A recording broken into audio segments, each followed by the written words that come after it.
칼럼니스트 조성재, 알아두면 쓸모있는 신비로운 무속 이야기. 무속은 오랜 세월 우리 민중대가 함께 호흡하며 이어온 민족신앙으로 우리의 정체성이자 삶을 알 수 있다. 작게는 어머니들의 생활의 지혜를 제공하였고, 크게는 마을의 구심점 역할을 하면서 이웃 간의 갈등과 반목을 해소하는 회원 상생의 역할을 하여왔다. 그러나 시대적 배경으로 또 일부 탐욕스러운 무속인들의 행태로 인하여 사회로부터 지탄받고 외면당하는 안타까운 현실을 극복하고 왜곡된 무속을 바로잡아 무속을 바르게 이해하는 데 조금이나마 도움이 되었으면 하는 바람이다. 시청자 여러분 안녕하십니까. 무속 칼럼니스트 조성재입니다. 오늘은 우리가 굿에서 늘 사용하는 물동이에 대해서 이야기를 나눠보도록 하겠습니다. 자, 제목이 굿에서 사용하는 물동이의 비밀. 과연 우리는 굿을 할 때 늘 동이를 타는데 왜 타는지를 몰라요. 옛날부터 타왔으니까 그냥 타는 거야. 물 받쳐놓고 안에 물을 넣고 그냥 타는 것만 알고 있지, 물동이를 타는 의미가 뭔지를 우리는 진정 모르고 있습니다. 우리가 어떨 때 물동이를 탑니까? 내림굿 할 때, 일을 맞이할 때나 또 진작할 때, 진작할 때 물동이를 타죠. 또 장군거리에서 비수거리에서 짝조를 탈 때 본래는 물동이를 넣고 그 위에 살말을 올리는 거죠. 근데 요즘 그런 게 다 생략됐어요. 그는 우리 굿이 가지는, 우리 무속이 가지는 그 진정한 의미, 깊은 뜻을 모두 생략해버리는 거예요. 그런 걸 함부로 하기 때문에. 자, 그러면 오늘 우리가 물동이를 왜 타는가, 왜 물동이가 이렇게 중요한가를 대해서 같이 이야기를 나누도록 하겠습니다. 자, 우리가 물동이를 가장 많이 이제 사용하는 곳이 항해도굿이죠. 항해도굿은 칠성거리 할 때, 물론 신내림굿이나 진정할 때 다 일을 맞을 때 동이를 타는 거지만, 항해도굿은 칠성거리에서 용태부인이라고 해서 물동이를 타고 물동이를 탑니다. 네. 자, 동이는 물을 다 먹기 때문에 물동이에요. 동이는 제 개인적인 생각으로 우리 동이족이 만들었기 때문에 동이라고 이름을 붙이지 않았나, 이렇게 개인적인 생각을 합니다. 단지라고 하면은 그 안에 곡식을 넣었을 때는 단지가 되는 거죠. 단지. 단지. 단지의 시초는 부루단지죠. 단군 세계에 기록되어 있는 부루단지입니다. 부루단군이 붕하고 난 뒤에 부루단군을 추모하기 위해서 너무나 훌륭한 임금이었기 때문에 추모하기 위해서 백성들이 단을 설치하고 흙으로 된 그릇에 살과 곡식을 담아서 그 위에 이형을 얹고 터줏가리를 올리고 제단 위에 올려놓고 기도하면서 부루단지라고 부른 데서 비롯되었습니다. 그래서 부루단지는 그렇게 시작된 겁니다. 그러면 단지 재단 단자에다가 흑지자를, 단지는 완전한 사람이 되기 위하여 하늘의 가르침인 계명을 따르겠다는 정계의식을 할 때 동의를 부르는 명칭이 아닌가, 뭐 그렇게 저는 생각합니다. 자, 왜 부루단지는 그 단지 앞에 놓고 모두를 기도했으니까? 기도하는 이유는 하늘의 가르침을 깨우치고 그 계명을 계명을 따라서 완전한 사람이 되겠다는 그런 의식, 이것을 정계의식이라고 저는 이야기하는 겁니다. 그래서 저는 개인적으로 내림굿이라는 명칭을 정계의식으로 바꿔야 된다. 내림굿이라 그러면 하늘에서 없는 신을 하늘에다가 내려주는 것처럼 이야기가 되는 거니까, 정계의식, 완전한 사람이 되겠다. 하늘의 계명을 깨우치고 따라서 완전한 사람이 되겠다. 완전한 사람으로서 신에 가까이 되겠다는 그런 의식으로 정기 의식으로 해야 되지 않나 그렇게 생각합니다. 자, 그래서 다시 물동이로 넘어가면, 자, 물동이에 물을 담는 것은 왜 담을까요? 물이라는 것이 뭡니까? 물이라는 것은 모든 만물의 근원이에요. 어머니의 자궁을 상징할 수도 있어요.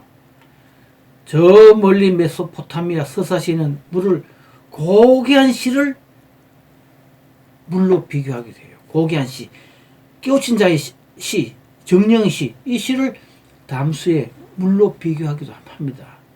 이것은 근원적인 물이라고 이야기를 하고, 물은 생명의 씨앗이라고 할 수도 있습니다. 예. 그래서 우리 조상들은 바다를 한자로 삼수변에 해라 그러잖아요. 해. 바다, 해. 해가 뭡니까? 해. 하늘의 해. 하늘의 해. 하늘의 태양도 우리는 해라 그래요. 그러니까 바다와 태양, 해는 같다. 그래서 바다, 해, 태양, 해. 그래서 바로 물은 태양의 시, 제사장인 지배자의 정령을 의미하기도 하죠. 그래서 태양을 땅에 펼친 것은 바다고, 바다가 바로 태양이며 불이다. 이런 이야기를 한 겁니다. 후한서 동의전에 보면은 동의가 조두를 사용했다는 기록이 있어요. 조두는 뭡니까? 항아리를 이야기하는 거예요. 항아리. 고고학에서 이를 저패기라 불러. 저패기.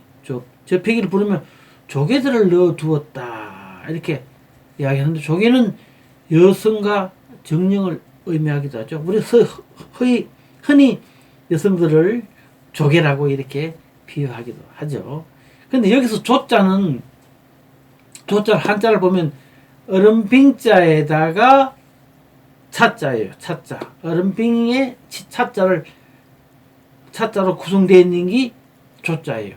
그러면 차자는 남자의 성기를 의미하는 글자거든요. 차자는 남자의 성기를 의미하는 글자예요. 그러면 조두란 남자 성기 옆에 얼음빙이 있으니까 남자 성기를 남자 성기를 냉동실에 집어넣었다? 꽝꽝 얼렸다? 이런 이야기가 되잖아요. 남자 성기를 냉동실에 넣어서 꽝꽝 얼렸다는 것은 남자 성기를 얼린 게 아니라, 지금 우리가 아기를 가지지 못하는 여성들에게 해주는, 그 불임 여성에게 해주는 난자 이식 수술, 정자를 냉동시키는 거죠. 정자를 보관하는 거죠. 그런 의미로 볼 수가 있습니다. 그러니까 조두란 바로 제사를 드릴 때 제기 위에 우리가 남자의 우수한, 깨우친 자의 우수한 정자를 올려두었다는 그런 뜻이 아닌가. 그리고 또 고구려 축제 때는, 고구려 시대 축제 때는 석굴에 동쪽의 석굴, 동쪽에 있는 석굴에서 자기들이 모시는 신을 모셔다 의리를 치르는데, 이 석굴이라는 것은 바로 우리 궁족을 연상케 하는 거예요. 여성의 자궁을 또 상징할 수도 있는 거예요. 그래서 궁을 살펴보면, 동굴 속에 이 궁자를 살펴보면 혈변의 활궁인데, 동굴 속에 웅크르고 있는 뱀의 형상을 하고 있는 거예요. 그래서 이 동굴, 궁자를 표현하기 위해서 만든 것이 항아리라고 할 수 있으며, 항아리가 바로 우리 동의종의 상징이다. 그리고 여자의 자궁이다. 그리고 그 속에 들어있는 물은 정자를 의미한다고 이렇게 이야기를 할 수가 있습니다. 예전에 몇 년 전 돌아가신 박영숙 선생의 사만 제국이라는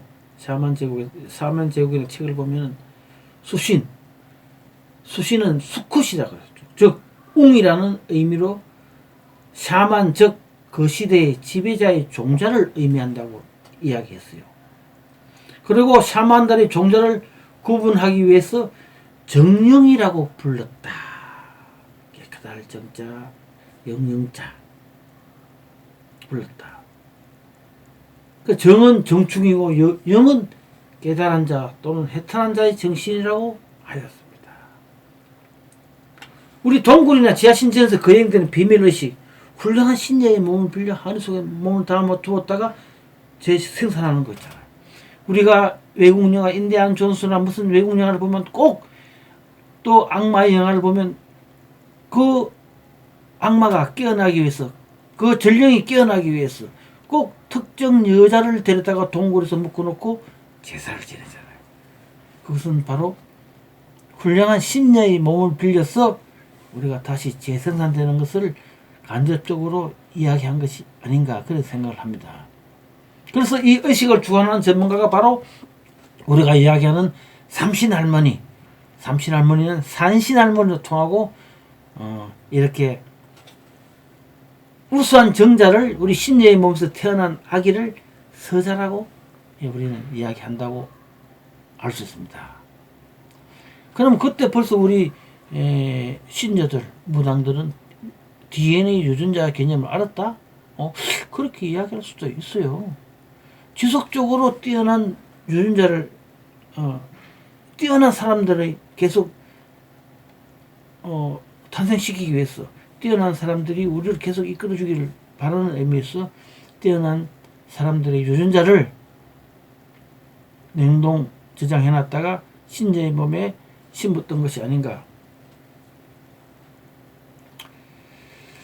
자, 그래서 무교의 핵심 세력인 옥황상제, 옥황상제를 지키는 결사, 비밀 결사된 용화교도들은 부도적, 동굴은 신들의 정액에 넣어주는 자궁이라 했습니다. 그러니까 고대 그리스에서 디오니소스 신화에 항아리 축제라는 게 있어요. 안테스테리아는 항아리 축제가 있는데 이 축제는 꽃과 새술을 축하하는 봄의 축제를 여기는데 여기가 바로 조중통장이죠. 새술이라는 것은 아까 이야기도 우수한 정자라고 이야기할 수 있어요. 우리나라의 전 세계적으로 우리나라에 보면 우리나라 건국시대에 보면 아버지 없이 태어난 영웅들이 너무 많아요. 대부분 아래서 태어나거나 해의 전기를 받고 태어났다고 이런 이야기를 하는 것은 바로 우리 샤만들의 비밀의식에서 태어난 인물이 아닐까 그런 생각도 해봅니다. 그만큼 우리 신녀들은 그 시대에 중요한 역할을 했던 거예요. 우수한 지도자를 계속 이을 수 있는 역할. 그렇게 산해경에 보면 여자국이라는 것이 굉장히 많잖아요. 삼국지 위지동의에 보면 여자국이 바다 한가운데 있었다고 그러고 후한서 동의전에는 여자국에서 신령 쓰는 우물이 있어 들여다보기만 해도 애를 낳았다고 그래요. 동진의 문인 곽박은 황지라는 것이 있는데 부인들이 들어가 모욕만 하고 나와도 임신하였다 이렇게 이야기해요. 남자를 낳을 경우 3살이 되면 죽여버렸다. 남자는 필요 없다는 거죠. 여자만. 이집트의 파피투스 테스트에서 태양이 그의 신전에서 수음을 하여 무수한 신들을 낳았다는 기록되어 있다. 바로 부두에서 행해진 비밀의식이 양해한 것이다. 이렇게 이야기했어요. 솔로몬 왕 시대에는 성전에서 노쇠로 만든 세르반의 비밀의식을 치렀다고 하는데 이 노쇠 그릇을 노쇠 바다라고 이야기해요. 메소포타미아에 있는 이스타라 신전이 있습니다. 태양 신전인데 거기에 보면 제1사제가 엔투고, 제2사제가 살메, 제3사제가 지쿠르, 제4사제가 가디슈토라는 여사제가 있었어요. 이 신전에는 이 사제들은 신전에 곡물이나 금화를 바치는 남성과는 의무적으로 성교를 하였어요.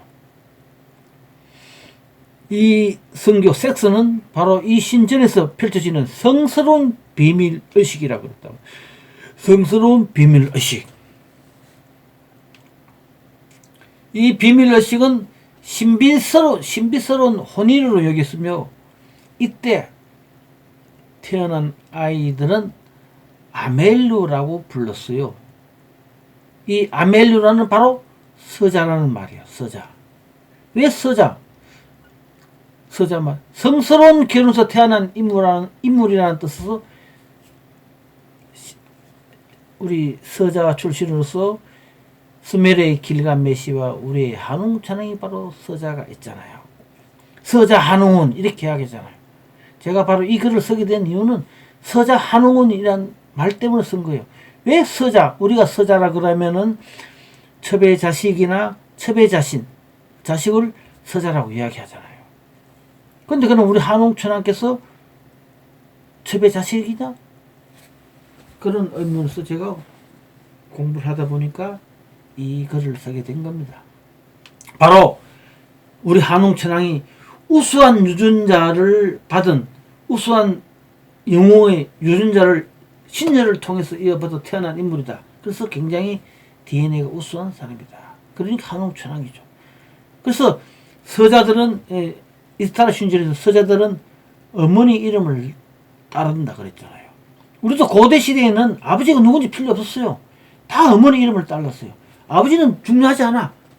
어머니. 아버지는 태양이나 정령으로 표현돼 버리니까, 하늘로 대신해 버리니까.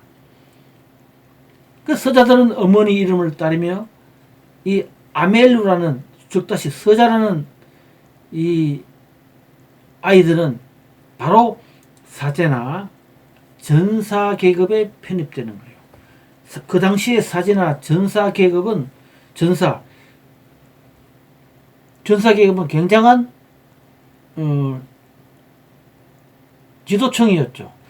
전사가 돼야, 기사가 돼야 전쟁 나서 싸워서 승리를 하면 임금도 되고 그러는 거죠. 그렇게 사제나 전사자들만이 지배자가 될 수 있던 시대였기 때문입니다. 자, 우리 역사의 태백일사 사망강경본기를 보면은 부르당군은 스스로 북국 수정의 아들이다. 내가 수정자다. 이렇게 이야기했어요. 이 말은 부르당군이 바로 수정, 비밀의식에서 태어났다는 것을 스스로 밝히고 있는 것이 아닐까요? 저는 그렇게 생각합니다. 노자 도덕경 제1장에 보면 현지우연이라는 말이 나와요. 현지. 현묘하고도 기묘하고도 기묘하다. 현묘하고도 현묘하다. 그게 어디냐? 현묘하고 기묘한 것은 바로 도라 그랬지만 도라고 이야기하셨지만 저는 여자의 자궁을 이야기한 것이 아닐까. 젊은 여자들이 모여있는 기묘한 문과 같은 신비로운 곳이라 하여 중묘지문이라고도 했어요. 이 말은 바로 아득한 북쪽, 도의 깊이, 도의 크기를 이야기하는 거지만 저는 아득한 북쪽, 즉 부도에서 신녀의 자궁에 깨달은 자의 정령을 심는 비밀의식을 거행한 장소를 이야기하는 것이 아닌가. 이 사람들 그렇게 멋대로 해석을 해봤습니다.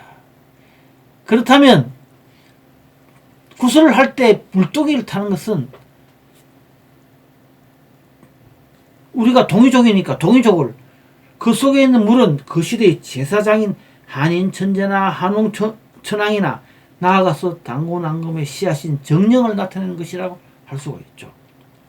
그러면 우리가 물동이에 올라선 우리는, 무당은 바로 오래 전부터, 옛날 전부터 상고시대 해오던 비밀의식인 태양의 씨, 즉 정령, 한웅 천왕이나 한인 천재나 당군왕금의 위대한 사람들의 정령을 우리가 수정받는 신녀의 역할을 대신하고 있다는 것을 재현하고 있는 거죠. 비록 물동이, 지금 현재 우리 물동이 속에 깨달은 자, 해탈한 자의 유전자 정령이 없고 단순히 물만 있다 하더라도 우리 조상들이 비밀스럽게 진행해온 비밀의식을 재현하고 있다는 것을 우리는 깨우쳐야 된다는 거죠. 그러기에 우리가 물동이에 올랐을 때는 그냥 올라서는 게 아니라 벌써 우리가 올라갈 때는 마음가짐이 달라야 된다는 거죠.